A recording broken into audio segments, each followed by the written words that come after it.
So, hello everyone. I'm Chetna Joshi Tiwari, and today we all have gathered here for another interesting podcast on astrologue. And today, this session is going to be even more special because the guest which we have today is amazing and mesmerizing personality herself. So, we have the founder of Astrologue with us, that is Mr. Alok Khandelwal, and we have the another guest with us, that is Ashwini Sahasrabuddhi ma'am. Welcome to our podcast, ma'am. Thank you, Chetna.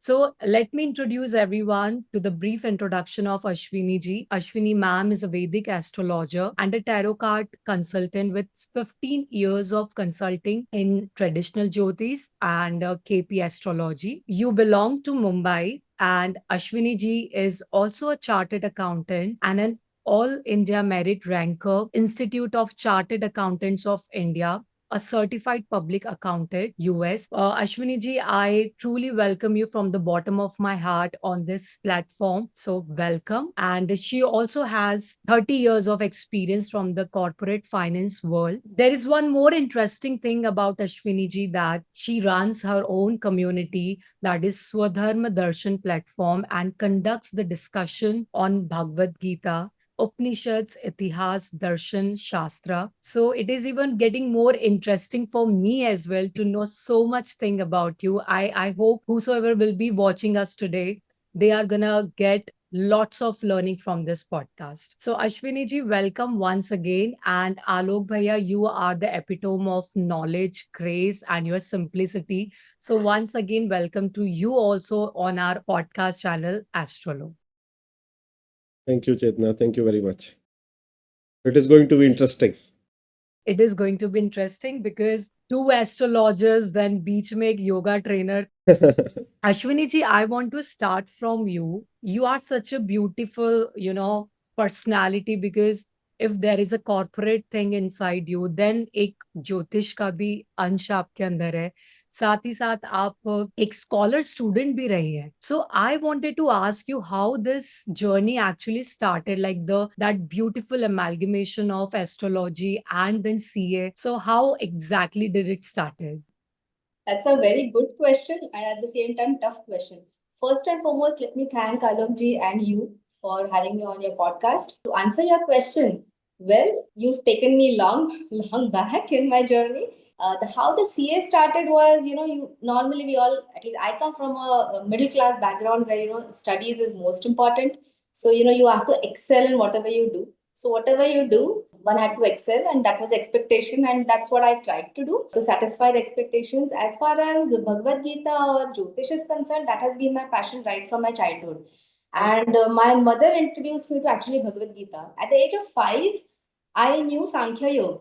I knew that our Atma travels from one body to another. This is not it. This is not just one life. I knew, in the sense I was introduced to that. I can't say I knew. One can never say one knows Bhagavad Gita. It's always a journey. It's always a learning journey, and it possibly may take lifetimes for a person to understand the entire Bhagavad Gita. So this is my journey of Bhagavad Gita and Jyotish. मेरा ऐसे हुआ कि right from college days I started reading a lot of Parashar Vura Shastra, a lot of books on Jyotish, and I realized in 10-15 years you need a teacher, to be able to help you interpret what you've studied. Luckily, to my luck, I found Ranade sir, who's no more, but I learned from him Parashar Vura Shastra and as well as Krishnamurti Paddar for about 5 years, after which I branched out on my own.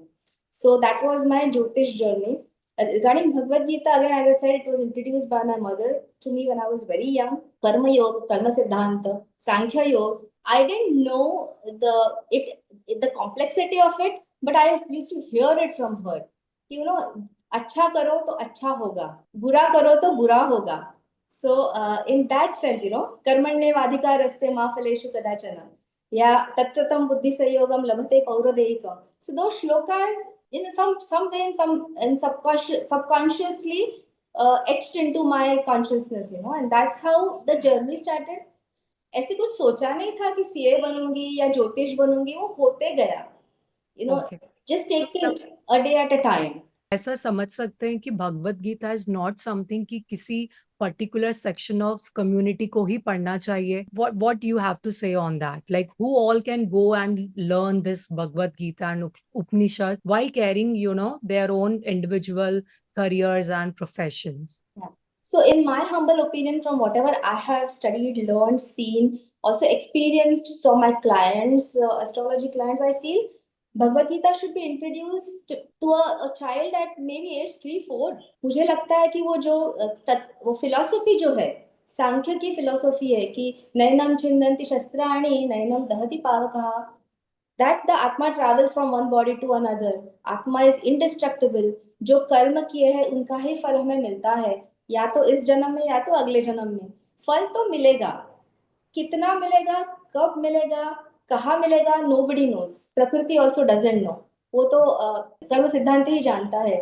तो इसके कारण मुझे लगता है it should not be restricted to anybody. It should be available for the entire universe as early as possible. Because अगर ये सिद्धांत हम एज ए ज्योतिष, आलोक जी विल अग्री विथ मी कि हमारे पास पीड़ित ही आते हैं, प्रॉब्लम्स ही लेके लोग आते हैं कि मेरे लाइफ में इतने प्रॉब्लम्स है, पता नहीं ईश्वर के मन में क्या है, पता नहीं what destiny has in store for me. So उनके लिए अगर वो भगवद गीता पढ़े होते right from there as early age they could have, they wouldn't have been so पीड़ित. बिकॉज क्या है ना, ये सब फिलॉसफी पढ़ के maybe situation will not be in your control, but your reaction to every situation will be in your control, and that is most important. That is what Krishna tells Arjun. He always tells him, get up and fight, get up and fight. Right, I totally agree with you. Alok bhaiya, here I have a question, because अगर astrology की बात निकली और आलोक भैया का नाम ना आए तो ऐसा हो नहीं सकता. So I have a question, like astrology often talks about destiny as influenced by the planetary positions, right? While the Bhagavad Gita emphasizes karma. So Bhagavad Gita emphasizes karma and free will. So how can we reconcile these two different perspectives, and we can make a common person understand these two different things? हाँ, तो मेरे हिसाब से तो दोनों एक ही चीज है. तो ज्योतिष और भगवत गीता मेरे नजर में एक ही चीज. बताता हूँ कैसे. तो भगवत गीता में भगवान कृष्ण क्या कहते हैं? दोनों बातें करते हैं. एक कि भाई आप कर्म करो, अच्छा काम करोगे तो अच्छा फल मिलेगा, और दूसरा सब कुछ करके फिर मेरे अंदर आ जाओ. There he is talking about what? He is talking about destiny, कि तुमने जरा जो कर लिया है उसके बाद मैं डिसाइड करूंगा कि क्या फल मिलेगा. अगर आप ज्योतिष की बात करो, ज्योतिष भी यही है बेसिकली, कि हमारे पास एक चार्ट है. वो चार्ट किसका है? बेसिकली तो लास्ट बर्थ का है, क्योंकि हम जो चार्ट क्रिएट कर रहे हैं वो कब कर रहे हैं? आपका लैंडिंग टाइम पे, जब आप इस पृथ्वी पर आए, आपने एक भी कर्म नहीं किया, राइट, सांस भी नहीं ली, तो हम वो जो चार्ट क्रिएट कर रहे हैं उससे आपका फ्यूचर प्रेडिक्ट कर रहे हैं. दैट मीन्स ये चीजें रिलेटेड है कि पिछले जन्म से जो मैं लेकर आ रहा हूं वो इस जन्म में मुझे या तो अच्छे रूप में या बुरे रूप में दिखेगा. अब यहां पर मेरा इंटरप्रिटेशन जो मेरी समझ है वो ये है कि ज्योतिष में 3, 6, 10, 11 ये 4 हाउसेस होते हैं, जिसमें कि जिनको उपचय स्थान कहते हैं. उपचय का मतलब क्या है? जिनको कि आप परिवर्तित कर सकते, जिसमें प्रयत्न करके चेंज किया सकता है. तो जो मैं समझता हूं वो ये है कि 33% तो परिवर्तन किया ही जा सकता है, राइट. 66% काफी कुछ डिसाइड होता है, जैसे कि आपके पेरेंट्स, आपका रंग रूप, आपका धर्म, बाय बर्थ तो डिसाइड होता है, आप तो करते नहीं हो. आपका इनफैक्ट नेटिव लैंग्वेज भी आप डिसाइड नहीं करते, राइट. आपका ईटिंग हैबिट शुरू की आपकी माँ डिसाइड करती है, आप नहीं करते, बाद में आप चेंज कर सकते हो. तो ये कुछ चीजें हैं जो डिसाइड हो सकती हैं, डिसाइड आती हैं. कुछ चीजें आप परिवर्तित कर सकते हो.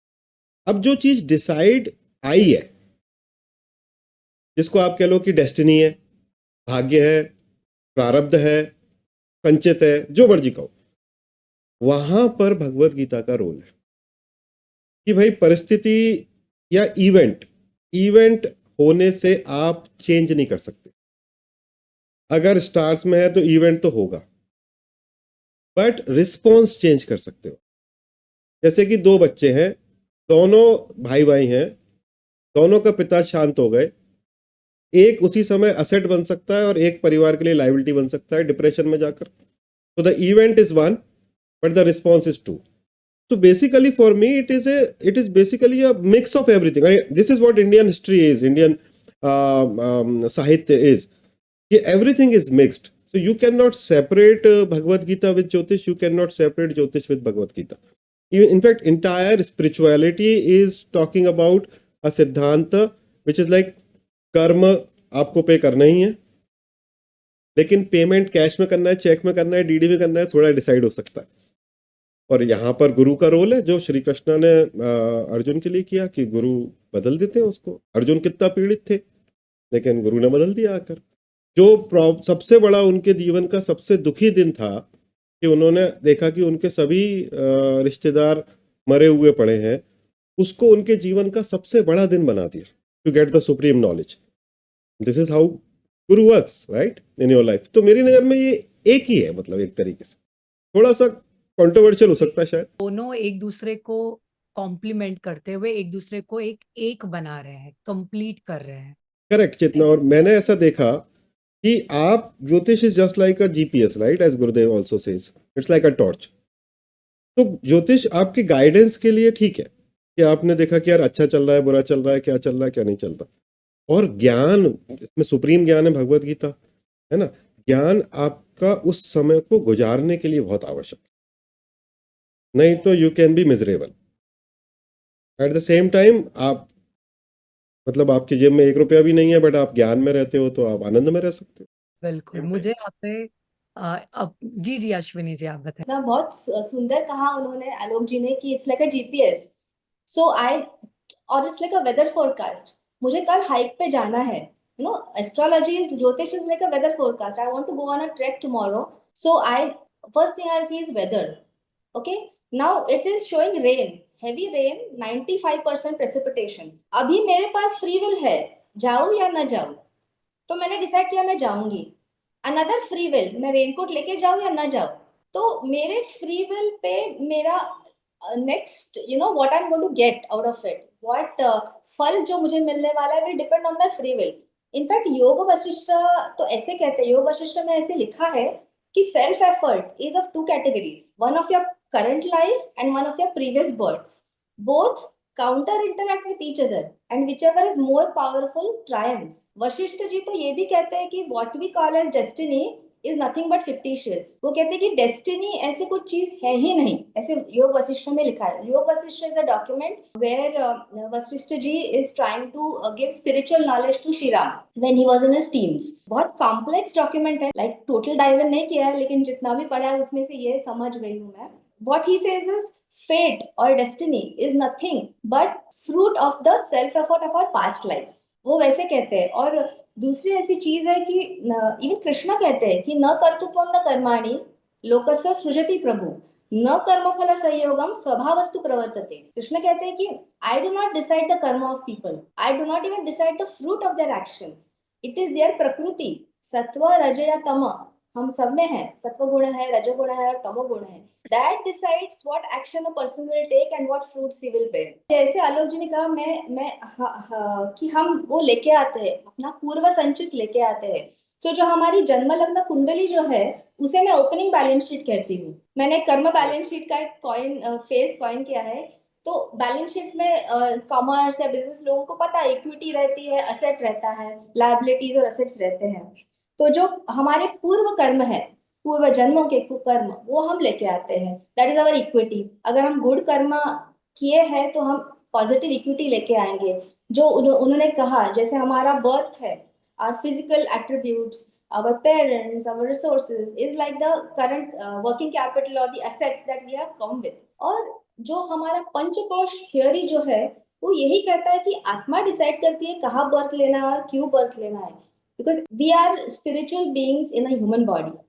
Each one of us has only one objective, self-realization. जीवन मृत्यु के चक्र से निकलना.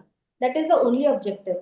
So हर जन्म में we take some lessons, we get some lessons, we make some mistakes, and then we decide. The आत्मा decides कि कहाँ जन्म लेना और क्यों लेना है.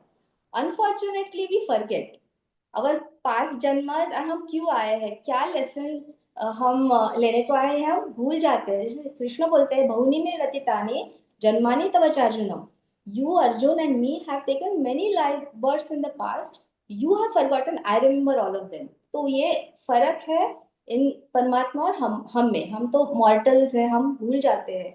सो हम डिसाइड करके आ चुके हैं कि हमें ये लेसन ऐसे लाइफ लीड करनी है। और for example, I was a very jealous person in my past life, so I have decided no, I am going to get rid of this bad aspect, of my personality in the current life, but I have forgotten. So my free will, either I will learn the lesson in some way, or I will go even lower and lower in my karmas. That's how a life gets panned out. तो हमारा जो पूर्व संचित है, हमारी opening जन्म कुंडली है, हम इस जन्म में जो भी कर्म करते हैं, अच्छे या बुरे, that is our income and expenditure account और प्रॉफिट एंड लॉस अकाउंट। अगर अच्छे कर्म नेट है तो प्रॉफिट हुआ, वो इक्विटी में ऐड हो जाएगा अगले जन्म के लिए। अगर हमने लॉस की, बहुत बुरे कर्म किए, तो वो लॉस हुआ, वो नेगेटिव हो जाएगा and equity will get reduced और we will move on to the next life. So that is the सिद्धांत।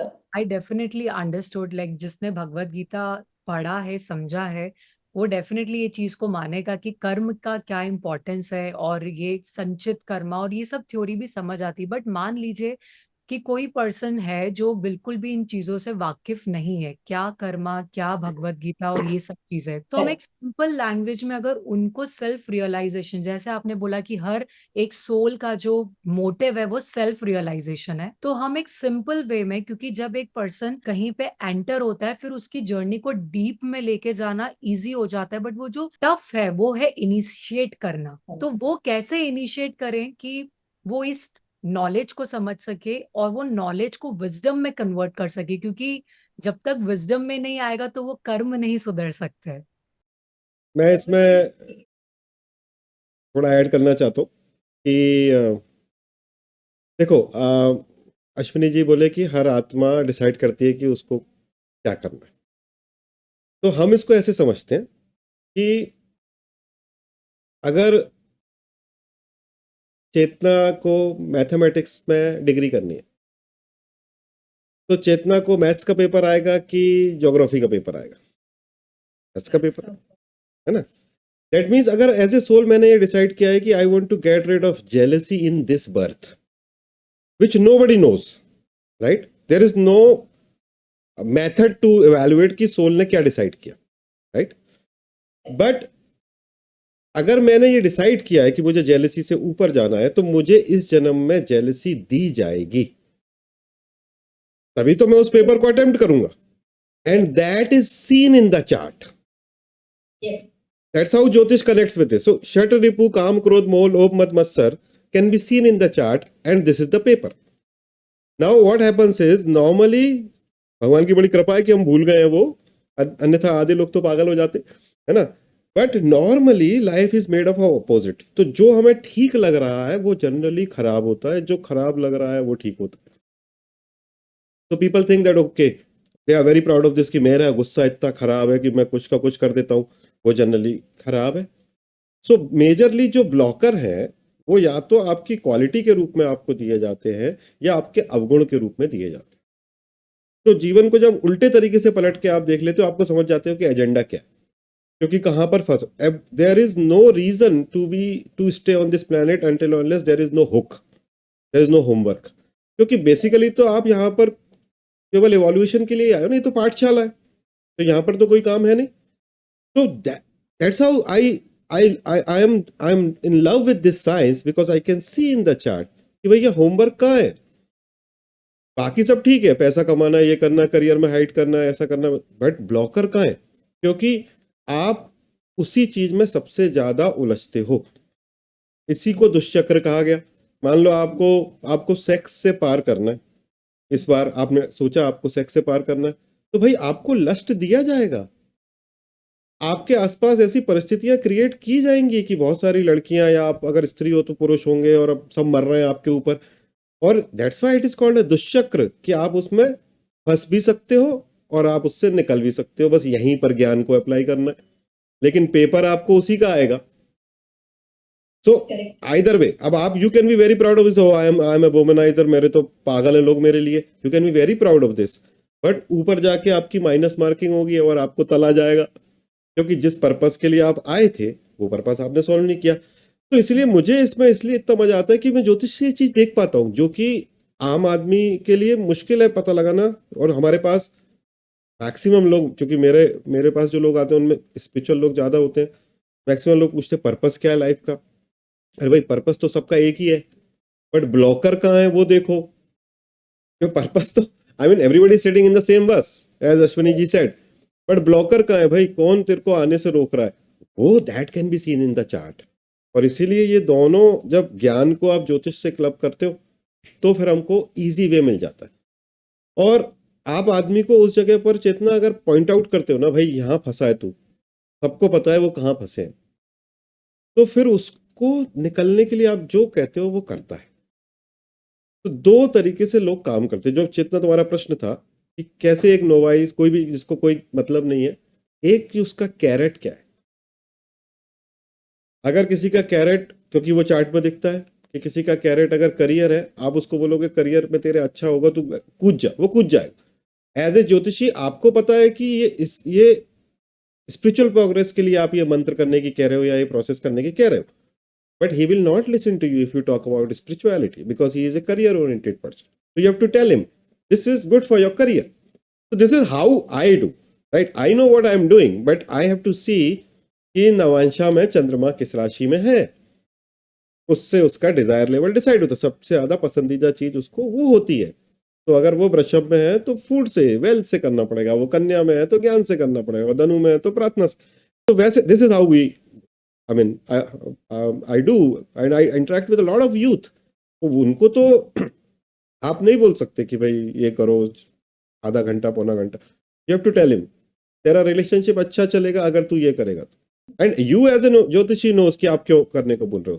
से एक बात याद आई, मेरा पर्सनल एक्सपीरियंस था कि वो चार्ट जो था वो भैया के थ्रू कि क्या मेरा इंटरेस्ट है, मुझे कहाँ जाना है और क्या पाथ होगा मेरा आगे, बट जो हर्डल्स थे वो भी कोई कम नहीं थे। और वो हर्डल्स, मैं ये बात कर रही हूँ मेरी मिसेस वर्ल्ड की जर्नी के लिए, जहाँ पे मुझे इंडिया को रिप्रेजेंट करना था। और उस दौरान मुझे याद आया कि एक बार मैंने, क्योंकि मेरे क्लाइंट्स में कोई है जिन्होंने बोला था मैम आप भगवत गीता आप कंप्लीट करो, तो मैं I was just procrastinating because of my workload पर मैंने, क्योंकि मुझे प्रेशर है और उन्होंने बहुत ही प्योर इंटेंशन से बोला था, क्योंकि वो चाहती थी, मे बी वो माध्यम थी मेरे अंदर वो चीज लाने के लिए। सो जब उन्होंने बोला तो मेरे मुंह से ये निकल गया कि मैं मिसेस वर्ल्ड जाऊंगी नहीं जब तक मैं आपकी भगवत गीता नहीं करूंगी। और देन फिर मुझे जब रियलाइज हुआ कि ये मैंने क्या बोल दिया, और फिर एक बार मुझे कंप्लीटली ऐसा याद आता है कि मैंने कुछ ऐसा बोला, we were trying our level hard जो भी प्रॉब्लम्स थी उसको सॉर्ट करने के लिए, बट वो जो भगवत गीता मैंने कंप्लीट करी और उसके नेक्स्ट डे बाद भी ही मुझे ऑफर लेटर आया कि now I will be participating there. तब मुझे ये समझ आया कि अगर वो भगवत गीता मैंने नहीं पढ़ी होती तो वो सिचुएशन को हैंडल करने का जो मेरे अंदर एक पावर आई, जो एक मेरे अंदर फेथ आया,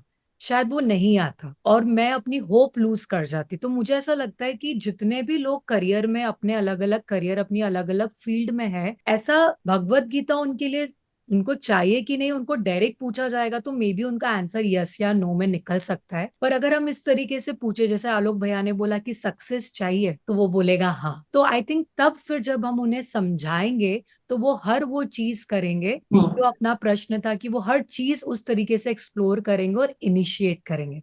सो आई थिंक ये बहुत ही ब्यूटीफुल डिस्कशन रहा कि हम किस तरीके से भगवत गीता जो एक हमारा सेक्रेड नॉलेज एंड एस्ट्रोलॉजी, ये कॉम्बिनेशन में किसी की लाइफ को कितना पॉजिटिवली इम्पैक्ट कर सकता है। आलोक भैया, मेरा आपसे नेक्स्ट क्वेश्चन रहेगा जिसमें आई वांट अश्विनी जी भी अपने साइड से एड ऑन करें। जैसे हम बात करते हैं मैनिफेस्टेशन की, तो लोग आजकल ये जो टॉपिक है ये बड़ा ट्रेंड में चल रहा है। अगर हम देखें ज्यादातर लोग सोशल मीडिया पे बहुत ज्यादा, and the one which is trending right now is the manifestation. क्यों? क्योंकि सोशल मीडिया पे जिसको फॉलो किया जा रहा है वो सारे सेलिब्रिटीज जो है, वो पॉलिटिशियंस जो है, वो आर्टिस्ट जो है, वो मैनिफेस्टेशन की बात कर रहे हैं। तो मुझे आप लोगों से समझना है कि एस्ट्रोलॉजी में जब हम बोल रहे हैं कि सब कुछ जो है एक फ्री विल है और एक डेस्टिनी है, तो ये मैनिफेस्ट आप क्या करोगे? क्या ये भी लिखा हुआ है कि मैं इस एज में आके इस पर्टिकुलर मोमेंट में इस सर्कमस्टांसेस में ये मैनिफेस्ट करने का इनिशिएट करूंगी? 100%।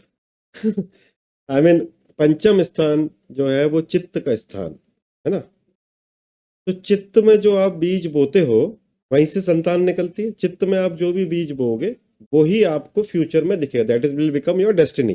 That's why 9th house is a house of destiny, 5th house is a house of पूर्व पुण्य या चित्त। तो पंचम में आपने जो बीज डाला वो 9th में फल बनता है। दैट मीन्स आप जो सोचते हो, चित्त मतलब आपका मेमोरी में, चित्त में, ध्यान में जो रहता है वो आपका भाग्य बनता है, ये ज्योतिष कहता है। यही मैनिफेस्टेशन का सिद्धांत है कि आप सोचते हो सोचते हो सोचते हो, या कोई चीज के लिए लगातार आप, वो शाहरुख खान कहता है कि कायनात आपके पीछे पड़ जाती है वो कराने के लिए। Basically it is a pancham navam theory of jyotish. Now the problem with this is, and why I always say कि it can not be done in a western manner. आपके पंचम में राहु बैठा है या पंचम में शनि बैठा है, अब आपका चित्त में दुख जम गया या ओवर प्लानिंग जम गई। अब मैं आपसे कह रहा हूं कि चेतना, आपको ये सोचना है कि आप परी हो और उड़ रही हो। That's not possible because it is not outside in, it is inside out. You cannot force any thought to come in your mind.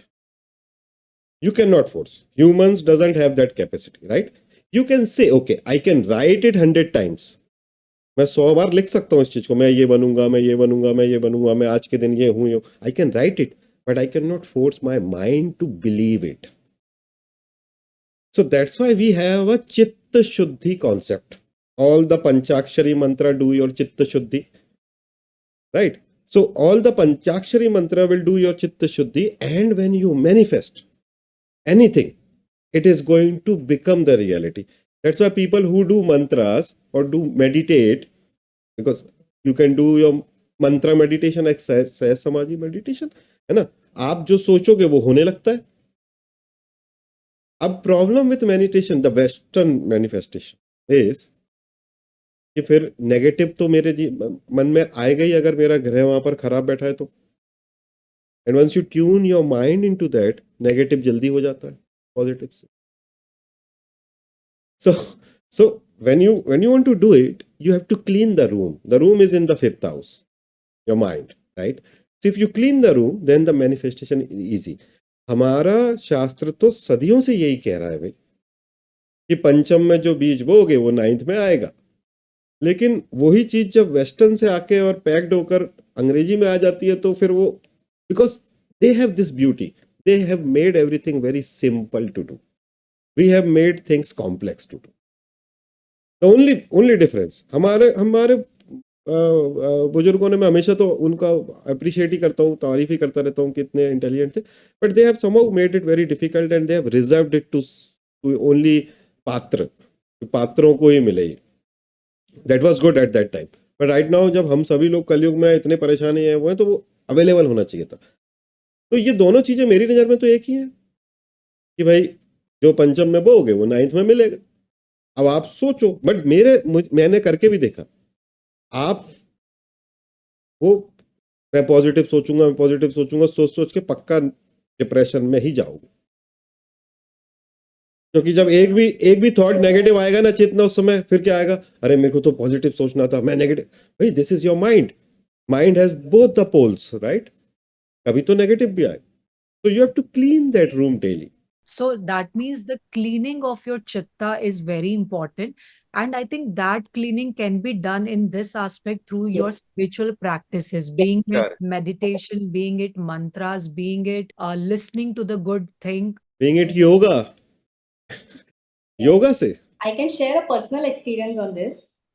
तो if we have time, आलोक जी ने एकदम सही कहा, चित्त को क्लीन करना है, चित्त वृत्ति निरोधः, पतंजलि योग सूत्र सेकंड ये चित्त वृत्ति निरोधः, दैट इज योग। सो वृत्तिज जो हमारी टेंडेंसीज है, 5 वृत्तियां बताई गई है, प्रमाण, विकल्प, विपर्य, निद्रा और स्मृति। तो उन वृत्तियों को रोकना है, which is again also explained in Bhagavad Gita as स्थित प्रज्ञा। Put a check on your desires. आलोक जी ने कहा और आपने भी कहा, मंत्र जप या साधना, पर्सनल साधना इसके लिए बहुत ही जरूरी है। तो फॉर एग्जाम्पल मैं देवी भक्त हूँ, मैं दुर्गा सप्तशती का पारायण करती हूँ। अब तक दुर्गा की कृपा से ही 350 पारायण हो गए मेरे दुर्गा सप्तशती के। और मंत्र जप भी करती हूँ दुर्गा सप्तशती से ही। तो मैनिफेस्टेशन जो आपने कहा, तो अगेन योग सूत्र, मतलब I may be digressing, but Patanjali Yoga Sutra में भी ये लिखा है कि एक सिद्धि पाने के लिए 12 वर्ष तप करने की जरूरत है, और वैसे अष्ट सिद्धियां है। तो हमारा जो 12 8 96 and you start at the age of 12, so 108 which is connected to हमारी महादशा 108 साल की, तो वो भी कनेक्शन उधर भी मिलता है अपने को। तो मेरा ऐसे मैनिफेस्टेशन जो वेस्टर्न एनोलॉजी ने कहा वो बिल्कुल सही है। वैसे होता नहीं है कि right right on paper, right on, but जब आप साधना की जर्नी में शुरू हो जाते हो तो ऑटोमेटिकली इवन न चाहते हुए भी चीजें, मतलब things start happening to you. I mean, I'll give you a very silly example that happened to me last month. So I had an appointment, a salon appointment, and I was on that day, on a Monday it was, and I was very bored to go. So I messaged my friend, she's a friend of mine, saying that, there's an electrician who is going to come to my house to do some electric work. So can I come on Thursday instead of today? Can you adjust, please? कोई नहीं आने वाला था, मैंने white lie कह दिया. And I kept the phone and she said, okay, no problem, we'll adjust, no worries. मैंने phone रखा, there was a doorbell. Somebody rang the door and I opened and there was a man standing there. मैं electrician हूँ, आपको electrician चाहिए ना? I said नहीं. So इस extreme level की मैनिफेस्टेशन भी हो सकती है अगर आप जो कह रहे हैं ना आलोक जी कि हम अपने को शुद्ध करने की कोशिश करें as much as possible. तो that was something which was totally out of this, मुझे कोई इलेक्ट्रिशियन चाहिए नहीं था, किसी ने कोई बोला नहीं था. I just kept the phone down, messaging my friend that, an electrician is going to come and I need to supervise him. And there was an electrician at the door. तो ऐसी चीजें होती है.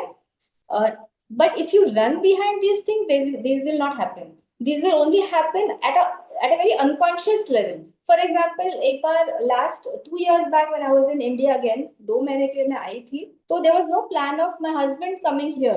But मैंने ध्यान में देखा उन्हें कि वो मेरे डोर पे है with his trolley bag, with his normal usual travel dress, and he's standing there. तो मैंने ध्यान खत्म किया, मैंने उनको फोन किया, are you planning to come to India? He said no.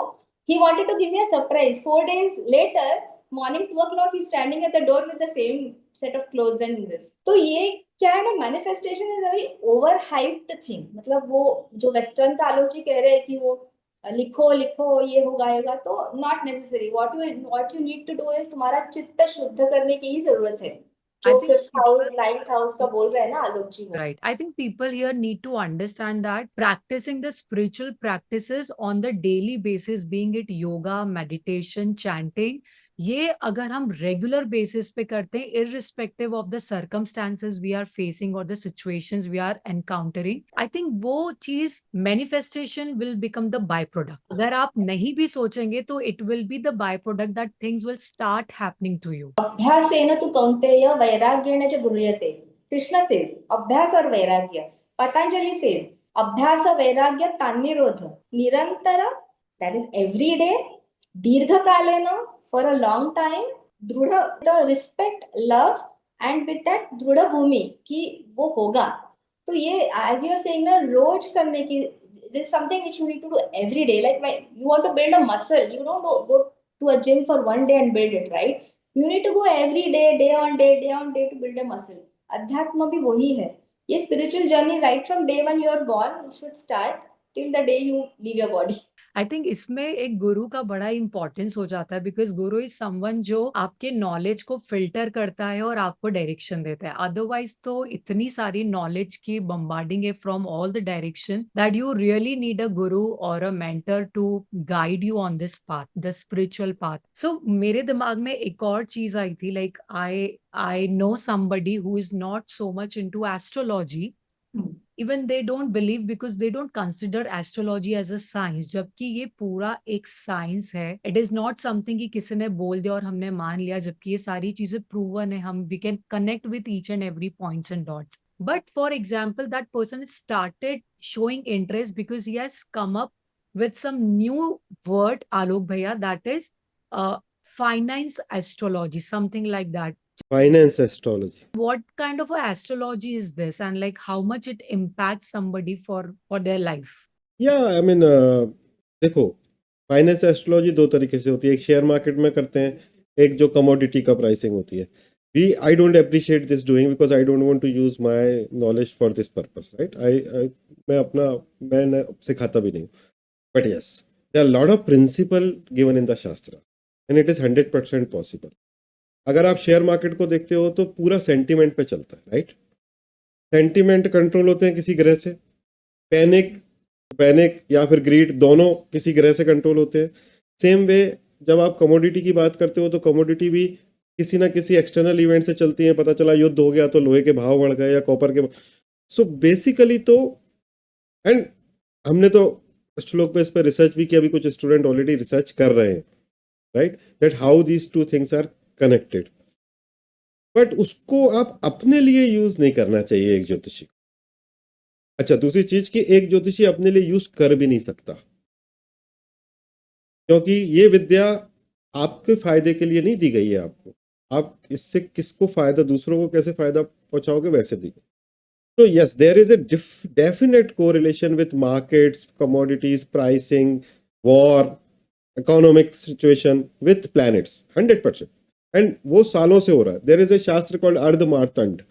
वो छोटा सा किताब है, आप देखो, उसके अंदर उन्होंने पूरे प्रिंसिपल दे रखे. 12 mayor has spoken about in length कि कब क्या गिरेगा, क्या बढ़ेगा.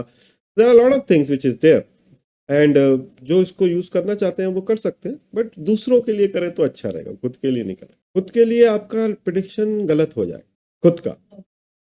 Got it. So basically ये knowledge है, and knowledge is always to use and to uplift the lives of others. So I think it should be used in such a way that बाकी सब लोगों का welfare हो, not for the personal thing.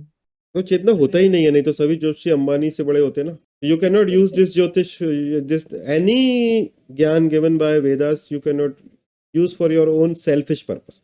You can use it for your growth. Right. Personal और यही समझने की लोगों को बहुत जरूरत है, क्योंकि ये पॉइंट आता है कि अगर वो ज्योतिष है तो खुद ही क्यों नहीं कर लेते. तो there we need to understand this thing कि ज्योतिष इज नॉट समथिंग कि हमने सीख लिया और हम उसको अपनी लाइफ में अच्छे के लिए लगाएं. रादर एक हमको समझ आ जाए कि हाँ हमको क्या डायरेक्शन चूज करना है, but it should be for the welfare of others.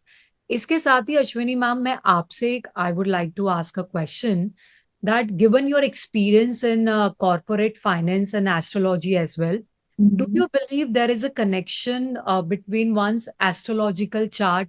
हालांकि हमने काफी इस पे डिस्कस किया है, बट फिर भी astrological chart and the financial success. Connection तो है, बिल्कुल है. हम धनस्थान देखे या लाभस्थान देखे, कर्मस्थान देखे, तो चार्ट में से टेंडेंसीज तो पता चलती है, या कौन से प्रोफेशन चूज करनी चाहिए. So I get a lot of, especially in the US, high school, it starts on 9th, 10th, 11th, 12th is a high school years of students where they have to choose their subjects so that they can take up a profession after 12th. मतलब engineering करना है या medical करना है या business, commerce, हम India में जैसे कॉमर्स कहते हैं. सो उनके चार्ट से हमको ये पता चलता है कि उनकी टेंडेंसी कहाँ पे है, मतलब वेयर ही और she, that student will be good at, in which field. There will be a combination. There will not be just one field. Somebody may be good at commerce as well as a lot very good in music. तो connection तो है. Also जो दशाएं है, दशा, महादशा, अंतरदशा, those will give the ups and downs also. कि possible ups and downs की जहाँ पे हम एज ए ज्योतिष कहेंगे आप ज्यादा इन्वेस्ट मत करो, एक्सपेंडिचर पे थोड़ा कंट्रोल रखो. It's a time where your 12th house is completely active, बहुत सारा इन्वेस्टमेंट होने वाला है, रिटर्न इतना नहीं लग रहा है क्योंकि that's for the chart is same. तो ये तो है, कनेक्शन तो है. अभी कॉर्पोरेट लाइफ का मुझे क्वेश्चन नहीं आपका समझा, मतलब my corporate life. No, Ashwini ji, actually we do this practice. What we do, a lot of companies will come to us and they will say, okay, while hiring a person, whether this person is good for me or not, number one. Because interview में तो सभी लोग झूठ बोल देते हैं, but ज्योतिष में तो साफ साफ दिखता है, चार्ट सामने आ जाता है. तो कि हो सकता है कि he is a good resource but he is going through divorce, he will not tell you. or he is going to some mental trauma, he will not tell you. So what we do is basically we decide, okay, this is a good hire or this is not a good. I do it for so many companies, good hire or not, number one. Number two, for example, you are 4-5 good CXOs in companies or good key person in the company, whom to give what responsibility. Normally we have this thing that people are at a wrong place. वो उसका sales का skill है, उसको पीछे production में लगा के रखा है क्योंकि उसकी डिग्री प्रोडक्शन की थी, right? This is number 2. Number 3 is when to constitute a company. वो मुहूर्त क्या है? क्योंकि आप देखते हो कि आप देश का चार्ट बनाते हो स्वतंत्रता के हिसाब से, उसके हिसाब से दशा देश में क्लियर कट इंप्लीमेंट होती है कि भाई भारत का ये चार्ट कह रहा है, अमेरिका का ये चार्ट का. Same with when to incorporate a company. उस समय क्या ग्रह दशा है वो कंपनी पर लागू होती है उसके, है ना?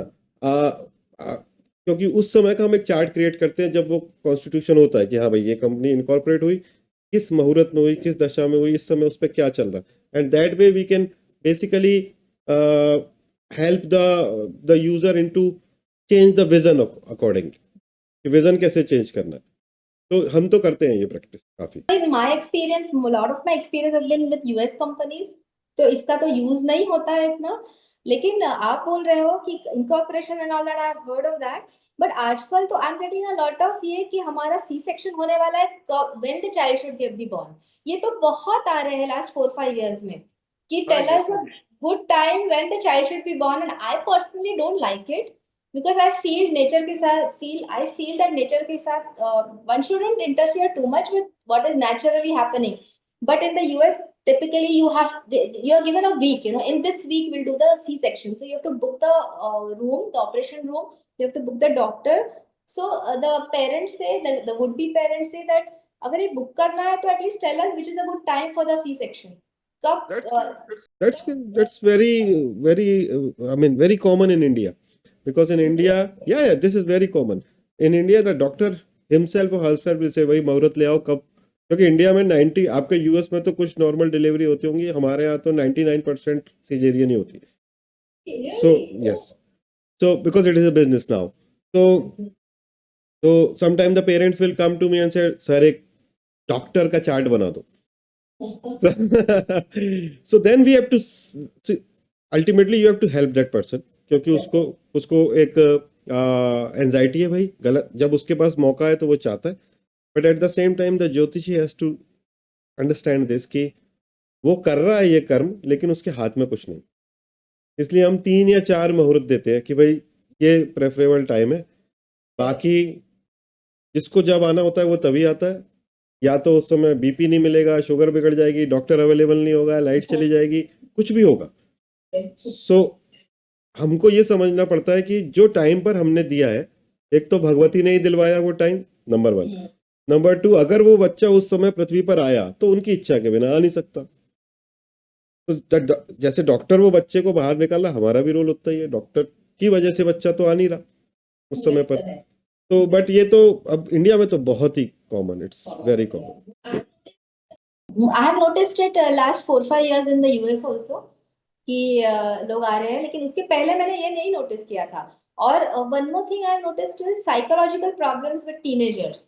इनका भी बहुत ज्यादा मतलब lot of teenagers going through mental issues. तो parents coming with 11-year-olds, 12-year-olds, 13-year-olds, 14-year-olds for anxiety, depression, these kind of problem. बहुत ज्यादा, बहुत ही ज्यादा. American kids also and Indian kids also, both. क्या हम ये बोल सकते हैं आलोक भैया कि अगर एस्ट्रोलॉजी इतना इंपॉर्टेंट रोल प्ले कर रही है in deciding and getting the things before hand कि किसका क्या अच्छा होगा, कि किसका क्या जोन हो सकता है, तो डोंट यू फील कि people should be learning astrology? हाँ, मतलब पहले तो सिलेबस में ही था ना. जो पहले था तो बेसिक ज्योतिष तो सभी को आता ही था, वो तो सिलेबस में था, स्कूल में था कि भाई आप अपना मुहूर्त देख सको, आप राहु काल देख सको, आप कहाँ पर भेद है, कहाँ पर क्या है, आज दिन अच्छा है, अमावस है, क्या है, आज आपका अष्टम चंद्र है, छठा चंद्र है. एटलीस्ट इतना तो सबको आता ही था. You need not to go to a jyotishi to to to work out your daily thing. Ultimately role क्या है ज्योतिष का ना? ज्योतिष का रोल है आपकी लाइफ में से एफर्ट कम कैसे हो और प्रोडक्टिविटी कैसे बढ़े. आप गलत समय पर गलत काम, सही काम करोगे तो भी गलत होना है, गलत समय पर गलत काम करोगे तो जूते पड़ेंगे ही. तो सही समय पर सही काम करने से एफिशिएंसी बढ़ जाती है, प्रोडक्टिविटी बढ़ जाती है, एफर्ट कम हो जाता है. एफर्ट कम करके कोई चीज मिलती है तो भगवान में आस्था जागती है, क्योंकि आपको फिर ग्रैटिट्यूड का भाव आता है. बहुत मेहनत करके कोई चीज मिलती है तो आप में कर्ता भाव आता है कि मैंने इतनी मेहनत की, मैंने ये किया, मैंने फोड़ दिया जैसे। तो इसलिए बेसिकली तो when you do something at the right time it gives you shraddha. यार प्रभु मेरे ऊपर इतना कृपा रखता है कि मैं थोड़ा प्रयत्न करता हूँ, मेरा हो जाता है।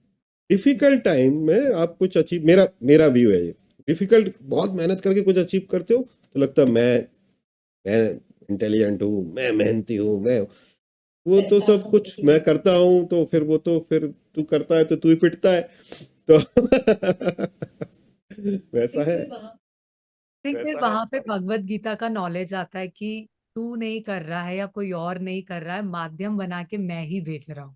करेक्ट। करता हम इति मनते, एक्चुअली प्रकृति करवाती है, हमारे प्रकृति की सत्व रजत तमो गुण ही करवाते हैं। इनफैक्ट कृष्णा तो कहते हैं कि मैं कुछ नहीं करवाता हूँ, मैं ना कर्तृत्व करवाता हूँ ना कर्म का फल देता हूँ। आपकी प्रकृति सदृशम चेष्टते स्वस्याः प्रकृतिर्ज्ञानवानपि प्रकृतिं यान्ति भूतानि निग्रह किम करिष्यति। जब सब प्रकृति ही करवाती है, मतलब हमारी ही प्रकृति जो सत्व रजत तमो गुण है, तो क्या निग्रह करे। तो वैसे है।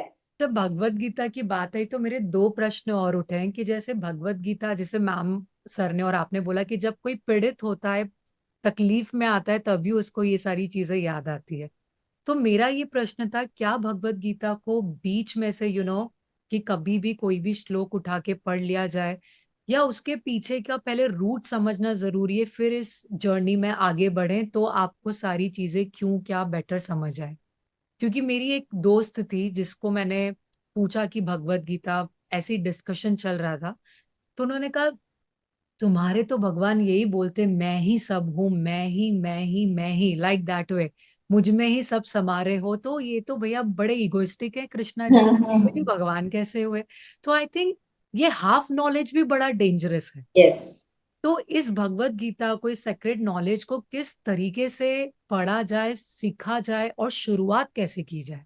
शुरुआत तो एनी भगवत गीता बुक से, गीता प्रेस की हो या आपको जो लैंग्वेज अच्छी लगे, मतलब I am a Marathi so I prefer Marathi translation, but I also know Sanskrit और इंग्लिश या वॉट। शुरू तो आप कौन सी भी बुक, कौन सी भी भगवत गीता ट्रांसलेशन या संस्कृत अगर आपको आती हो तो शुरू कर सकते हैं। इसके पीछे की फिलोसॉफी अगर जाननी है तो one needs to know little bit of Mahabharat कि क्या हुआ था। कि Bhagavad Gita comes in Mahabharat, right, in the Bhishma Parva of Mahabharat. And क्यों क्यों क्यों शुरू होती है, क्योंकि अर्जुन गेट्स डिल्यूडेड। अर्जुन जब अपने लोगों को देखता है in the battlefield, he says I don't want to fight these people, they are my own people, they are my grandparents, they are my gurus and everybody, I don't want to fight them.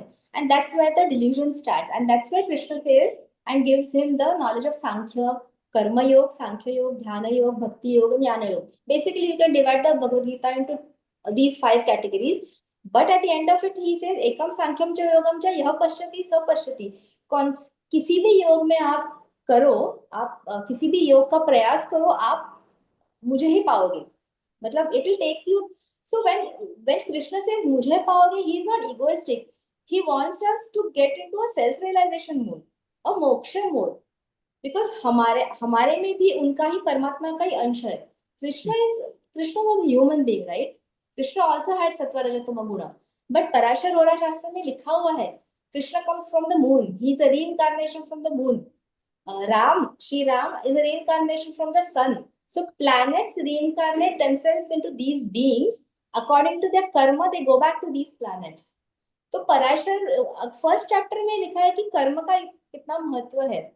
तो philosophy understand करना बहुत जरूरी है कि क्यों कृष्ण ने ये भगवत गीता कही अर्जुन को। Because he was deluded, because he moved aside from his AIIMS and स्वधर्म। मतलब स्वधर्म को इतना इंपॉर्टेंस दिया है कि व्हाट इज हिंदू धर्म, अगर आप 3 प्रिंसिपल्स ऑफ सनातन धर्म कहोगे तो क्या होगा। वन इज आचार सहिष्णुता, that is endurance in conduct, your conduct has to be really great, मतलब कर्तृत्व, कर्म। देन नीतिमत्त दृढ़ता, that is values, conviction in your value system, अच्छा बुरा, all that. And freedom of thought, that is most important, that is we are allowed to choose whatever we want to do in our dharma, अगर हम लक्ष्मी जी की पूजा करना चाहे तो कर सकते हैं, गणेश जी की करना चाहे तो कर सकते हैं, शिव जी की करना चाहे तो कर सकते हैं. सो freedom of thought is there. So these are the foundation of Sanatan Dharma. And with this in background, that is what Krishna is trying to explain in the Gita. Coming back, like, so one has to know a little bit about the Mahabharata, so to know, deeply in like what all Bhagavad Gita is all about. So Alok Bhaiya, related to this conversation only, I wanted to ask you, like, were astrological concepts implicitly or explicitly used during the events of Mahabharata? हाँ हाँ, सब कुछ लिखा हुआ है भाई. Very much. Very much. I will add to that because I am into that. There are 300 astronomical observations in the Mahabharata. जो हमारी नक्षत्र सिस्टम जो है ना वो कम से कम 28,000 साल पुरानी है. It is found 28,000 years, at least 20. We don't know how much older, but 28,000 साल पुरानी हमारे नक्षत्र सिस्टम में जो हमारे तारे हैं, जो ग्रह है, तो वेरी मच ये था. और जितना क्या है, महाभारत और रामायण दोनों में भी श्री कृष्ण की और श्री राम का कुंडली का जिक्र है कि राम जब पैदा हुए तो सूर्य कहाँ थे, चंद्र क्या थे, तिथि कहाँ थी. श्री तो we have these two charts, Shri Krishna और श्री राम, ये जो पूर्ण अवतार है उनके दोनों के चार्ट्स है हमारे पास. And that is the basic chart of jyotish जिससे कोई सीखना चालू कर, क्योंकि that they are the epitome of their, like one is Surya, one is Chandra. तो हमारा तो कोई भी शास्त्र इलॉजिकल है ही नहीं. उसमें जो भी बातें हैं वो सब कुछ साइंटिफिक तरीके से कही गई हैं. भाई हमें कहाँ से पता लग गया कि भगवान राम नवमी के दिन पैदा, नवमी इज ए ज्योतिष कॉन्सेप्ट, इट इज ए तिथि कॉन्सेप्ट. या कृष्ण अष्टमी के दिन पैदा, इट इज ए ज्योतिष कॉन्सेप्ट, राइट. सो ये तो पृथ्वी पर उपलब्ध प्रथम विद्या है भाई. सूर्य से अगर पृथ्वी चली, जीवों का उदय हुआ, तो सूर्य इज ए ज्योतिष ऑब्जेक्ट. ज्योतिष का, सूर्य का दूसरा नाम ही ज्योतिष है. एक नाम जो सूर्य देव का है वो ज्योतिष है. तो you can not basically dissect these two things, life and astrology, life and knowledge. ये तीनों चीजें मेरी नजर में एक ही है. और ज्योतिष कभी भी ऐसा कोई ज्ञान था ही नहीं कि सेंसेशनल हो. It is always a spiritual knowledge. अब बोलते हैं कि वेद की आंख है ज्योतिष, वेदांग है, मतलब कि आप वेद का एक शब्द नहीं पढ़ सकते. यानी कि जब तक आप जिस काल में रह रहे हो उसका आपको ज्ञान नहीं है, आप किस ज्ञान की बात कर रहे हो. मतलब कभी कभी मुझे लगता है कि भाई तुमको ये, अगर तुम्हें अपना इस पृथ्वी पर लैंडिंग टाइम नहीं पता तो मतलब कि क्या बात. Why when you started this journey, if you don't know exactly where you are heading to, you don't know. I mean on the soul level you don't know. तो देखो भाई, हम जोशी इसलिए नहीं कह रहे हैं, लेकिन ये लिखा हुआ है कि ये प्रत्यक्ष विद्या पहली. प्रत्यक्ष विद्या का मतलब क्या है कि भाई इधर आप करोगे इधर आपको दिखेगा. अब सूर्य दिखते हैं, चंद्र दिखते हैं, भाई प्रत्यक्ष है. तो मेरे को तो ये तीनों चीजें मतलब कहीं अलग मुझे दिखता ही नहीं है. दिस इज द ज्योतिष विच आई प्रैक्टिस. कि भाई यही तो ज्योतिष है भाई. मतलब जो आपके अंदर इवोल्यूशन नहीं करे, आपके अंदर ग्रोथ नहीं हो जिसको करके, वो ज्योतिष नहीं है जो आज दिखता है आपको. ज्योतिष तो सेल्फ इंप्रूवमेंट के लिए ही है. Actually we as human beings have regressed, ऐसे मुझे लगता है. हमारे जो विद्या है हम भूल गए हैं. मतलब जो वेद है, वेदांग है, ज्योतिष, वेद कम से कम 24,000 years ओल्ड है. इतनी पुरानी हमारी विद्या है. और वेदांग जो ज्योतिष है, one of the 6 वेदांगास, that is supposed to have that was evolved for us to be able to understand the Ved. इतनी पुरानी है लेकिन हम भूल गए हैं. दैट इज वेरी अनफॉर्चुनेट कि हम कुछ नहीं पढ़ते हैं. हम ना महाभारत पढ़ते हैं, ना वेद पढ़ते हैं, ना सूर्य सिद्धांत पढ़ते हैं, ना रामायण पढ़ते हैं, ना ज्योतिष पढ़ते हैं, ना कुछ पढ़ते हैं. So the problem lies with us, not with anything else. देखो, दो चीजें हैं. एक फिलॉसफी योग है. योग का मतलब है, मारियो खेला है बचपन में आपने, तो उसको एकदम से सुपर पावर मिल जाती है ना तो जब वो चलता है उसके सामने सब उड़ जाते. तो yoga basically differentiate between a normal chart and a very successful chart. That is the thing. This is number 1. If yoga is there it will manifest. लेकिन अब खाना तो पड़ेगा ना, निवाला तो मुंह में डालना पड़ेगा. अब निवाला मुंह में डालने के चेतना 2 प्रिंसिपल है. एक कि मैं अगर नहीं डालूं तो कोई क्या कर लेगा मेरा, राइट. लेकिन we are bound by the sattva rajas तमस. आप चाहकर भी एक्शन को रोक नहीं सकते। असली बात तो ये है। मैं सोचूं कि मैं नहीं उठूंगा, आंख नहीं खोलूंगा, लेकिन खोलनी पड़ेगी मुझे आंख, क्योंकि मैं इन 3 चीजों से डोमिनेटेड हूं। तो बेसिकली तो ये बात है कि भाई योग चार्ट में होता है तो आपकी बुद्धि भी फेर देता है भगवान। तो आप उस योग को, क्योंकि भाई कोई अच्छा योग दिया आपको, विशिष्ट योग, धर्म कर्म अधिपति दे दिया, अच्छा गज केसरी दे दिया, अच्छा अमल कीर्ति दे दिया, तो वही हर आदमी को नहीं दिया है ना। आपको दिया है, आपको पात्र समझ के दिया गया था, तो उस समय वैसी बुद्धि भी हो जाती है और उस समय ऐसी ताकत भी आ जाती है। मान लो कोई पॉलिटिशियन है, हमको लगता है ये गलत सही जो भी है, आप उनका लाइफ एक दिन जी के बता दो। एक एवरेज विधायक या सांसद एक दिन में 1500 से 2000 लोगों से मिलता है।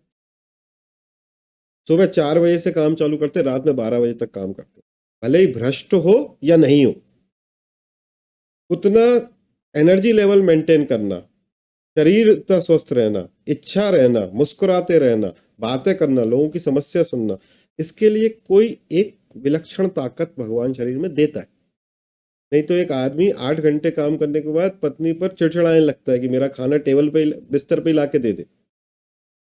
You see, so and you have experience success chetna, you have seen it कि सक्सेस के साथ में, मतलब सक्सेस आती है योग से, सक्सेस के साथ में शरीर मन बुद्धि चित्त को भगवान ताकत देता है उस सक्सेस को एंजॉय करने की, है ना। और जो लोग उस चीज को, भगवान की उस चीज को डिनाई करते हैं, वो एक बार सक्सेसफुल होते हैं फिर गिर जाते हैं।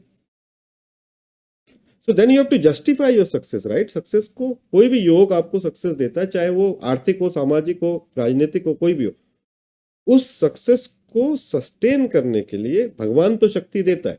लेकिन वही वाली बात है जो अश्विनी जी कह रही, मैं अब रोज ही बोलूंगा मेरे को तो नहीं चाहिए नहीं चाहिए, मैं या सोचूंगा मैंने किया, गिरा देता है। तो उसने आपको समझा था इस लायक, आपने खुद को नहीं समझा, तो गई सक्सेस।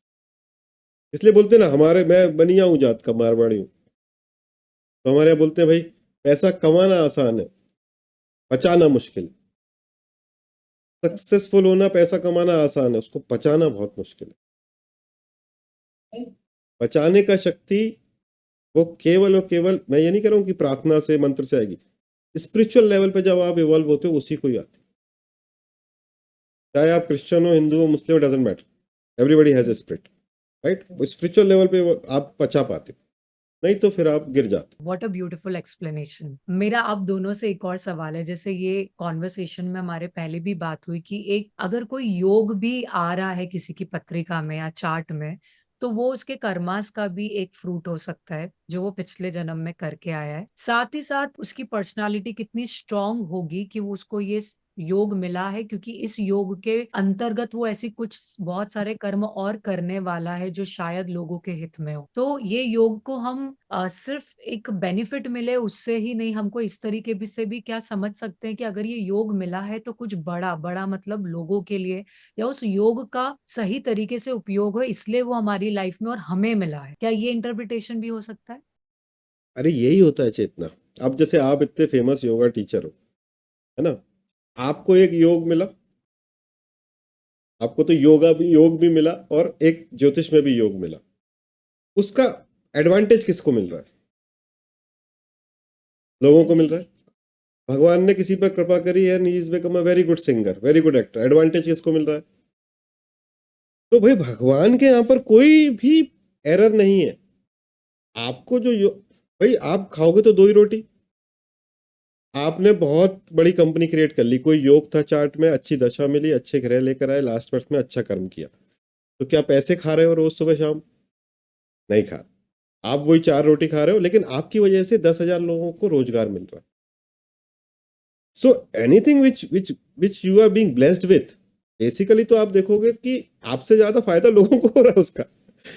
अच्छा, ये आपका चीज फायदा की तो भी अंडरस्टैंडिंग होना ये हमारे एस्ट्रोलॉजी और भगवत गीता के कॉम्बिनेशन से आता है। नहीं तो लोगों को लगेगा ये मेरी किस्मत का मैं खा रहा हूँ। नहीं तो जब जब भगवत गीता हमने पढ़ी है, जब एस्ट्रोलॉजी हमने समझी है, तो हम ये समझ सकते हैं we are the chosen one. It is not who I am doing, but I have correct. Chosen by the divine, और उसके थ्रू ही ये सब हो रहा है। आई एम तो जस्ट द मीडियम। क्या ये जो सोल है, सबका जो काम है, जो वो करने के लिए आई है, जैसे हमने बोला कि self realisation is the ultimate goal of every soul's journey. अगर वो सेल्फ रियलाइजेशन या वो जो उस योग के कॉम्बिनेशन से जो भी वो काम करने आया है, अगर वो ये नहीं करता है, तो क्या उसे बार बार आना रहता है? Because somewhere I know for this the reason, but the audience who will be watching this later on, तो उनको ये समझ में आना बहुत जरूरी है। जो प्रोकास्टिनेट करते हैं कि ये बाद में देखा जाएगा, तो अपन पहले ये कंप्लीट करें, घर बनाए। सो क्या ये रियलाइजेशन कैसे हो सकता है, और उसके ऊपर थोड़ा सा बताइए। तो देखो ये तो पता नहीं किसको कब मुक्ति मिलेगी, राइट? बट हर जन्म का कुछ तो टास्क लिस्ट है। अच्छा, वो आप नहीं करोगे जब तक 12 की 12 पेपर क्लियर नहीं होंगे, तब तक तो नहीं होगा। अब उसके लिए कितनी बार भी आना पड़े, वो आना पड़ेगा। देयर आर डिस्ट्रैक्शन दिए गए हैं ताकि कुपात्र उसकी तरफ नहीं बढ़ सके। जब तक आप पूर्णतः शुद्ध होकर ईश्वर में स्थित नहीं होगे, तब तक नहीं होगा। पौराणिक कथाओं में भी इनका इतना ज्यादा वर्णन है कि भाई वो प्रार्थना करने बैठे थे, डिस्ट्रैक्शन आ गया, फिर वो ये हो गया, फिर 5000 जन्म और लेने पड़े, या 5000 साल तक साथ। So it is basically evident from the पौराणिक कथास ऑल्सो कि हम मुक्ति के मार्ग में या सेल्फ रियलाइजेशन के मार्ग में डिस्ट्रैक्शन आते हैं, और जब वो डिस्ट्रैक्शन आते हैं और हम उसी तरफ चल देते हैं, तो भाई जो होमवर्क है वो तो करना ही पड़ेगा। मतलब पेपर तो क्लियर करना ही पड़ेगा। इस बार नहीं होगा, नेक्स्ट टाइम होगा। लेकिन नेक्स्ट टाइम पेपर जब भी, तो वो जो लगान पिक्चर की बात है कि आपको दुगना लगान देना पड़ता है। So because it comes with, because Ashwini ji is a chartered accountant, it comes with penalty and interest both. तो मुझे लगता है कि यहाँ पर गुरु का रोल है, that he makes you aware, यार ये सत्य है, ये असत्य है। बाकी तो देखो, कोई भी चीज को आकर्षण चुंबक तो खींचती है, बट गुरु बचाते हैं। ये मेरा टेक है। So, why human birth? So, जैसे कि some 84 lakh योनीज है और ऐसे कुछ लिखा गया है, but you can broadly categorize it into 6 or 7 categories. See, aquatic yoni, reptile, insects, birds, plants, animals, and then human form. So, जो कर्म वाइप ऑफ करने हैं या जो कर्म रीपे करने हैं, for example, that can be done best in the human form, because human form में ही suffering, because we have a consciousness, we have intelligence. तो ये जो हमको भगवान ने दिया है, इंटेलिजेंस दिया है, फ्री विल दिया है, उसके कारण हम हमारा जो कर्म है, जो पूरा करना है या जो लेसन लर्न करना है, हम ह्यूमन फॉर्म में सबसे बेस्ट कर सकते हैं। इसीलिए every soul will aspire to get a human birth so that he or she repairs whatever the bad karmas are, does good, learns the lessons and moves on. तो ये fundamental principle है। Secondly, एक layman को कैसे समझा जाए, तो आलोक जी ने बहुत सुंदर तरीके से समझाया कि हाँ 12 पेपर है वो तो देने ही पड़ेंगे। I wanted to also come back to that yog thing a little bit. अगर राजयोग है, तो a very lower middle class person will also have a Rajyog in his Kundali. Now, what does that mean? It doesn't mean कि उनको 1 करोड़ की या 10-15 करोड़ की lottery लगेगी या no. It means in his mind how does he live? वो राजयोगी है, उसके लिए कुछ अलग इसकी जरूरत नहीं है। He will live like a Raja because he is completely satisfied in what he is doing, and he is he has no over aspirations, कि मुझे ये चाहिए वो चाहिए, and he is not. What is most important is ये जो कर्म जो हमको मोक्ष की तरफ जाना है, very important siddhant again in term called sthitaprajna, which is coined, which is a term which has first come in Bhagavad Gita only, कि स्थितप्रज्ञ से का भाषा समाधिस्य केशव। अर्जुन पूछते हैं केशव को, कृष्ण को, श्री कृष्ण को। तो a person who can achieve the state of being desireless and detached, निष्काम कर्म योग की तरफ अगर वो जा सकता है, बिकॉज कर्म अटैच नहीं होते ह्यूमन को, मतलब वो हमें कहीं नीचे नहीं लेके जा सकते, but the desire for the fruit, the desire of that fruit of that action will take us down. वापस आना पड़ेगा। लेकिन अगर हम निष्काम कर्मयोग करते हैं, अपना कर्म करते जाते हैं, अच्छा कर्म, when I say कर्म I always mean अच्छा कर्म, not that you go and rob somebody or beat somebody, no. अच्छा कर्म हम करते जाते हैं, हमारा जो रिस्पॉन्सिबिलिटी है in every stage in life, being righteous in every stage in life is dharma. And sustaining the dharma comes from the word dhru. Dhru means sustenance. Sustaining not only for yourself but bringing a sustainability for everybody around you. जैसे आपकी विद्या से लोगों को people are getting benefited. Similarly, whatever you do, if you try to do it for the larger good, it can be good of just one person, your neighbor, or it could be 10 people, or it could be 10,000 people. But if you do your karma with that in mind, the larger good in mind, without any apeksha of any fruit of action, then you are moving towards the moksha principle. That is how you are slowly moving towards, being sthita prajna, being detached, trying to be observer of your own life, and that's how in one life or the other you will move towards self-realization. And Bhagavad Gita में ये भी कहा है कि suppose हमने बहुत सारे पुण्य किए हैं और हमें स्वर्ग मिला है, प्राप्य पुण्य कृताम लोकान उष्णिता शाश्वती समाहा सुचिनान श्रीमंतांगे योग प्रश्न विजाते. हमने स्वर्ग का 15 साल enjoyed the swarg, and that मेरी पूंजी खत्म हो गई, I come back into this world again. But because I have done a lot of good karmas in the past, I will hopefully get birth in a good family. Ki, either a learned family or a cultured family or a rich family, so that, and I will not forget my samskar of the past. I will logically get attracted towards the same things, same good things. Vidya ho, jnana ho, and I will move, my journey will continue. तो ये जो हम स्वर्ग या पाताल या ये करते हैं, these are also not, there is no nothing like स्वर्ग out there. These are various realms. हमारा आत्मा जितना डिटैच्ड है उसके हिसाब से हम उस realm को रीच कर सकते हैं. There are 7 realms in the spiritual, about सप्त स्वर्ग और सप्त पाताल. So हम जो पंचकोश, तैत्तरीय उपनिषद में पंचकोश की थ्योरी दी गई हुई है. तो हमारा जो अन्न कोश है वो सबसे जड़ है, attached to our body, it's very heavy. Then comes our प्राण कोश, हमारा जो प्राण वायु है. फिर हमारा विज्ञान कोश आता है, मन कोश आता है. These are very subtle forms, subtle body जो बोलते हैं, सूक्ष्म शरीर, और उसके अंदर आत्मा होती है. तो हम जितने अटैच्ड है ना, उतने हम हमारी आत्मा जड़ होती है, heavy होती है, and it cannot move, it cannot freely move beyond a particular realm. It resides in a lower realm, which we call as narka. But if we are detached, if we are doing good karmas, if we are doing nishkama karma yoga, if we are doing good for the others, हमारी आत्मा भी subtle हो जाती है, lighter हो जाती है, entwined नहीं हो जाती है in this प्रकृति और माया, जो मोह माया कहते हैं. And we are able to go to higher realms, the 5th, 6th, 7th realm, which is nothing but स्वर्ग.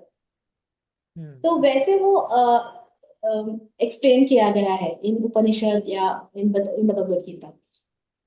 सो ये उपनिषद्स कितने ज्यादा इम्पोर्टेंट है. हमारा जो वैदिक साइंस है, जिसे हम चाहे भगवत गीता हो गया, उपनिषद्स हो गया, बहुत इम्पोर्टेंट है किसी की लाइफ की जर्नी को समझने के लिए, और वो सोल की जर्नी को समझने के लिए.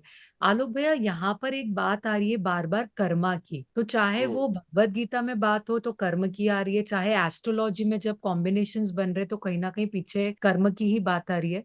तो मुझे ये जानना था, और मे भी बहुत सारे लोगों को जानना हो सकता है, एक कर्म है जो हम हमारे थॉट लेवल पे ही बना दे, बट हमारे एक्शन तक वो जब आता है तो कुछ और हो जाता है. तो वेटेज जो है वो किस कर्म को दिया जाएगा? देखो, इसका कोई अथॉरिटी नहीं है बेसिकली, है ना, कि कोई अथॉरिटी तो नहीं है. बट एक कॉमन सेंस से समझ ही सकते हैं कि भाई जो मन से किया है उसका थोड़ा कम इम्पैक्ट होगा, जो वचन से कर दिया उसका थोड़ा ज्यादा होगा, और जो काया से कर दिया उसका सबसे ज्यादा होना चाहिए. This is common sense, because there is एक कर्म का गति न्यारी है, उसका कोई के पास में कोई पक्का आंसर नहीं है ना. बट ये अपन एक कॉमन सेंस से समझ सकते हैं कि मैंने सोचा कि किसी को लपड़ मार दूं और मैंने मार दिया, ये दोनों बातों में बड़ा अंतर है, राइट. तो मेरे हिसाब से वही मैग्नीट्यूड में भी अंतर। इतना मैं एक चीज कहना चाहता हूँ कि गिल्ट से बड़ा कोई कर्म नहीं है ना, क्योंकि गिल्ट से आत्मा कुंठित होती है। आत्मा पर सबसे ज्यादा फर्क ही जो है वो गिल्ट से पड़ता है। तो भाई आपको ड्रॉप तो करना ही पड़ेगा। गलत भी कर लिया तो भी ड्रॉप करके आगे बढ़ना पड़ेगा, और सत्य भी कर लिया तो भी ड्रॉप करके आगे बढ़ना पड़ेगा। अभी आपके यहाँ कुंभ हो रहा है, कुंभ में साधु सबसे पहले नहाते हैं क्योंकि पुण्य त्याग करने आते हैं। जो साधु स्नान करते हैं, अपन भी उज्जैन में देखते हैं, अभी अपन बनारस में भी इलाहाबाद में भी देखेंगे, सबसे पहले साधु नहाते हैं, वो पुण्य त्याग कर रहे हैं अपना। तो पुण्य भी आपको त्याग करना पड़ता है, पाप भी त्याग करना पड़ता है। तो इसलिए मेरा ऐसा मानना है कि, और जो गिल्ट है इससे ज्यादा पेनफुल कुछ नहीं है ह्यूमन कॉन्शियसनेस, है ना। क्योंकि गिल्ट में आप स्वयं को कोसते हो, सेल्फ को कोसते हो। एटलीस्ट दुख में किसी और को कोस लेते हो, ग्रह को कोस लेते हो, फिर भी ठीक है। बट इसलिए मैं गिल्ट के खिलाफ हूँ सीधे सीधे, कि भाई या तो करके खत्म करो या नहीं करके खत्म करो। And when you do with the right intention, भले ही वो, मैं बोल रहा हूँ गलत करने का भी है, बट आप कन्विक्शन से तो करो। गिल्ट तब आता है जब आप कोई एक्शन बिना कन्विक्शन के ले लेते हो, तभी तो आपको लगता है कि मैंने गलत किया। आई मीन अभी जैसे सैनिक किसी को मार देता है तो गिल्ट में थोड़ी जाता है, उसने कन्विक्शन से किया, भाई उसका धर्म था, वो उसका ड्यूटी है, उसने किया। He is very clear that he will not be being punish for that, उसके लिए उसको कोई पाप नहीं लगे। तो गिल्ट, और आजकल बहुत लोगों को होता है गिल्ट, गिल्ट नहीं होना चाहिए। This is the first, if you are getting into guilt consciousness, forget about spirituality, वो तो शुरुआत भी नहीं होगी। सो एक्चुअली मेरा नेक्स्ट क्वेश्चन आपसे यही था कि अगर एक एडवाइस आपको ऑडियंस को देना रहे आपकी तरफ से तो आप क्या दोगे? तो गिल्ट तो आपने बता ही दिया, बट इसके अलावा और कुछ अगर आप बताना चाहें। मेरा एक एडवाइस रहता है हमेशा, स्पेशली क्योंकि आपका ऑडियंस भी है, सब कुछ है, सब यूथ है।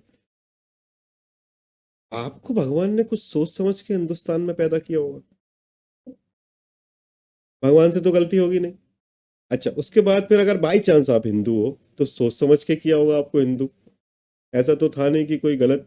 वहां तो 6 सिग्मा है, 6 सिग्मा से भी 8 सिग्मा टेक्निक है। तो अपना धर्म, अपना संस्कृति की कोई भी चीज को रिजेक्ट करने से पहले उसका ज्ञान तो ले लो, फिर करो ना reject. You you just get into this and then you reject. अभी क्या है कि सिंस वी भी इतना सारा गुलामी ये वो करके, आप देखो कि हमारा यूथ हमारा ही बात को सबसे ज्यादा मजाक करता है या गलत तरीके से लेता है। हम तो बोल रहे हैं कि भाई आप खूब मजाक उड़ाओ, लेकिन you should have a valid reason. हम बड़ी सेइंग कि भाई ऐसा है कि ये सब ढकोसला है, ये सब बातें हैं, तो भाई मैं किसी भी चीज को कह सकता हूँ। मैं ये जो उग रहा है इस समय, मैं कह सकता हूँ कि ये सूर्य नहीं है। किसी ने तो नाम दिया ना इनको भी सूर्य या सन। मैं मना कर सकता हूँ कि ये नहीं है, भाई मैं नहीं मानता, मैं इसको कुछ और कह रहा हूँ, मैं इसको मंगल कह रहा हूँ। तो प्रमाद जो है, वो प्रमाद की वजह से ये सब है। तो at least if you, the first advice which I want to always give is कि भाई करो, अगर कुछ सोच समझ के भगवान ने पैदा किया है तो उसमें क्या दिक्कत है। और दूसरा, नहीं करना है तो देन लॉजिकली बताओ ना कि क्यों क्यों गलत है।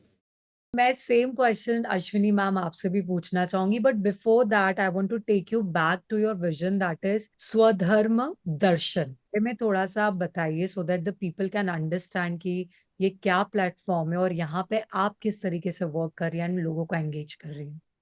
ये एक डिस्कशन ग्रुप है जो मैंने 2020 में शुरू किया था। And the way it started is some of my astrology clients insisted कि जब मैं उनको कंसल्टेशन देती थी तो I used to give the background of to pep them up. Krishna कहते हैं कि आप खुद करो या युद्ध कर, स्वधर्म करो, डोंट लूज होप। तो उन्होंने कहा हमें आपसे भगवत गीता ही सीखनी है। तो ये सब तो ठीक है, और वो जहाँ नॉर्मली आलोक जी भी मानेंगे, जो क्लाइंट्स रहते हैं वो 10-15 साल तो रहते ही है। मतलब they keep coming for some important decision of their life every 6 months, every 1 year, every 5 years, depending, for themselves, for their children later on, for any addition to the family. तो उन्होंने ऐसे 3-4 थे, उन्होंने कहा आप हमें भगवद गीता ही सिखाना शुरू कीजिए। ऐसे अरे बाप रे, I don't know whether I am equipped to first start teaching Bhagavad Gita. मैं स्टूडेंट हूँ, पढ़ रही हूँ, वो सब ठीक है, तो इस with this in mind I said ठीक है, जो भी जो जयाचा घेतला मी गुण त्यासी गुरु केले जाण, गुरुसी आले अपारपण, ऐसे हमारे मराठी में सेइंग है।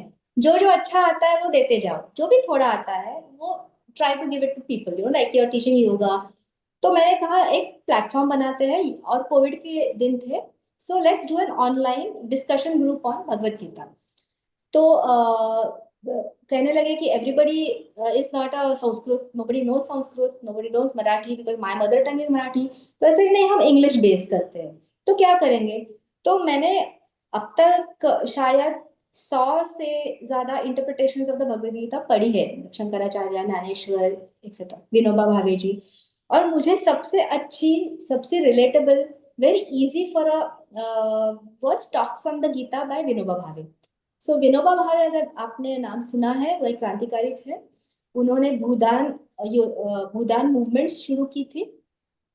तो वो जब जेल में थे, उन्होंने 18 लेक्चर्स दिए थे on the 18 chapters of Bhagavad Gita. और जो साने गुरु जी थे, very well known teacher in the Maharashtra, he wrote it down while he was speaking, and that got translated into many languages, and it got translated into English as Talks on the Gita by Vinoba Bhave। तो मैंने कहा हम इससे शुरू करते हैं, because मैंने भी मेरी जर्नी उसी से शुरू की थी when I was in college, talks on the Gita by Vinoba Bhave. और मुझे वो बहुत after so many years, you know, after reading so many, I again go back to that same book if I have a doubt कि इसका interpretation कैसे किया जाए इस श्लोक का। तो हमने वो शुरू किया, and we discuss like the first group, we took about 10 to 11 months to discuss the entire Bhagavad Gita, that is the talks on the Gita, the 18 chapters of Vinoba Bhave। तो हम ऐसे डिसाइड करते हैं कि इस week में इतना पढ़ेंगे। Suppose there are 10 members in the discussion group, each one of them will read those many pages। the next session, each one of them will say 5 to 10 minutes, उन्होंने उनको क्या समझा है, क्या नहीं समझा है, क्या अच्छा लगा है, क्या अच्छा नहीं लगा है। So each one will discuss, give their own perspective। I will sum it up by reciting a few shloks and giving the meaning of few shloks of the Gita। That's how we started the journey। अब तक 6 group हुए हैं, 6 साल हो गए हैं। Then the first group which finished Bhagavad Gita wanted to go into something else। Then I started Upanishad, फिर Ramayan. I think the basic idea behind, starting this to spread this knowledge to maximum people and in a proper way. So I think that's how, with this idea in your head, you started this. Kind of advice you want to give to the youngsters and overall the people who will be watching this. Yeah, I'll just recite one thing which I love and I've been following since my childhood. This is from the Brihad Aranyaka Upanishad, but I will give the English translation. So you are what your deep driving desire is. As is your desire, so is your will. As is your will, so are your deeds. As are your deeds, so is your destiny. Basically, your free will creates your own destiny. I think it was a very good and knowledgeable session. People are definitely going to learn a lot for the different aspects of their life and even the journey, because I think हमने professionally corporate level भी discuss किया, हमने astrology भी discuss किया, हमने भगवत गीता भी discuss किया, हमने somewhere yoga भी discuss किया। So I think ये spiritual practices ही है जो लाइफ में इंसान जितनी जल्दी एक रियलाइजेशन कर ले कि जो भी हमको चाहिए वो अल्टीमेटली आज की बात नहीं है, सडन बात नहीं है, इसका प्रैक्टिस जो है कमिटमेंट, डेडिकेशन के साथ, कंसिस्टेंसी के साथ अगर किया जाएगा, so any kind of good and best transformation can happen in someone's life. I think this was the overall gist of our today's conversation, and I'm so happy that Alok Bhaiya, you gave me this opportunity to be a part of this conversation. So thank you so much from the bottom of my heart. And Ashwini ji, you are a dynamic personality. Once again, I'm telling you, and a very pure soul who is doing a lot of work. And I hope that you reach more and more people, because this knowledge is something जो बहुत purely spread up करना चाह रहे हो. So I think आपके guidance से और भी हमारी जो ऑडियंस है वो भी बढ़े, and we can bring more and more people to this beautiful knowledge of yoga, meditation, astrology, and Bhagavad Gita. Thank you so much.